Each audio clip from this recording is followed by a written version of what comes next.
Hey yo, it's your boy Monster Man Rocco. It's your boy Swagger Rock. This is Snack the Ripper. And you have to go, you don't know. This is Master Ace. You are now rocking with the best. Breaking Records Radio. Breaking Records, man. Breaking Records Radio. Breaking Records Radio. Breaking Records. Breaking Records. Breaking Records Radio.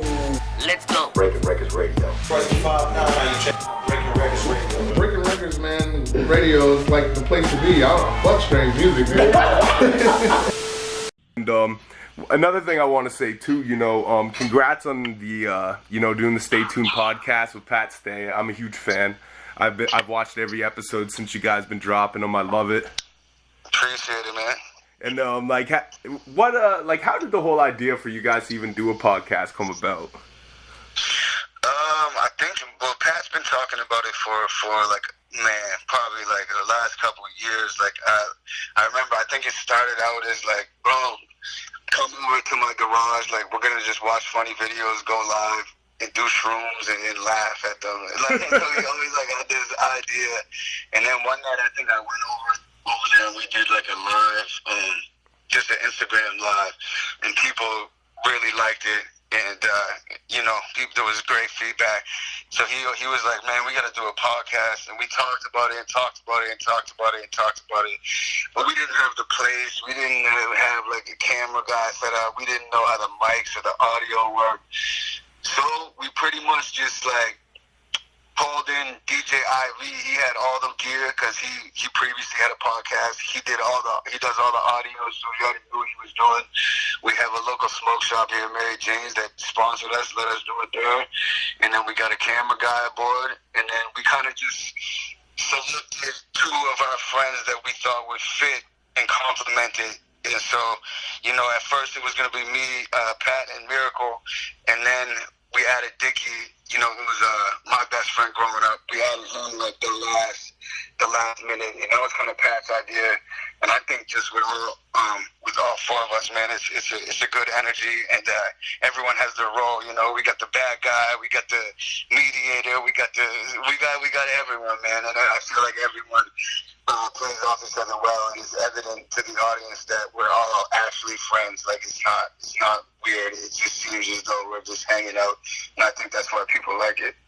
Yeah, man, that's actually what I was going to say, too, because I do a couple podcasts myself, and, I'm a huge fan of podcast interviews. That's what I spend most of my time. I hardly, as much as I love rap, it's like I hardly find myself listening to music anymore because I'm always watching other content. Yes, sir. And as soon as I came across your guys' shit, I'm like, oh, Pat Stay's got a podcast? I'm like, well, he's an animated character. You know what I mean? He's very opinionated. I'm like, this has got to be interesting. And then I seen you on the board. I'm like, oh, shit, this has got to be interesting. And, yeah, just ever since I watched I think I came in at episode 3, and then I've gone back, watched all the episodes, and watched them as they drop since. And you guys do have that perfect balance of chemistry between you and the other 3 hosts. It's like...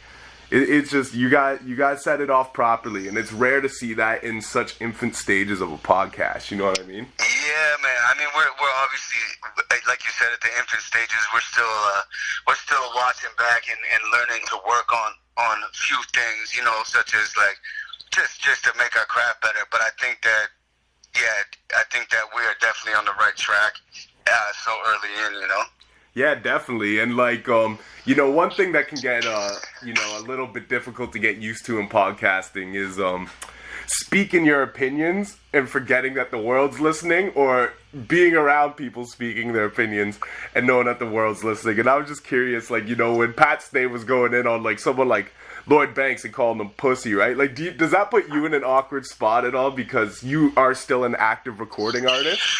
No, I don't think so. Because... I don't know. I think any man should know that whatever comes out of somebody's mouth is their opinion, and I'm very careful on what I say, knowing that. And that's a good question because I really do think about that, and I'm super conscious of what I say, knowing that I may want to work with somebody someday or whatever, So yeah, I definitely am conscious about that.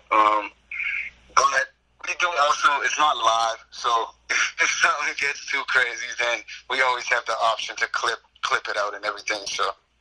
Yeah, that's important too, you know, because, you know, out of my 2 podcasts, we do one that is not live, and that's exactly the same thing. If something gets overboard, you can cut it out, but we also do one that's live, and I'm the opinionated guy on our podcast, and I've definitely got caught saying some things before where I'm like, shit, I wish I did not say that.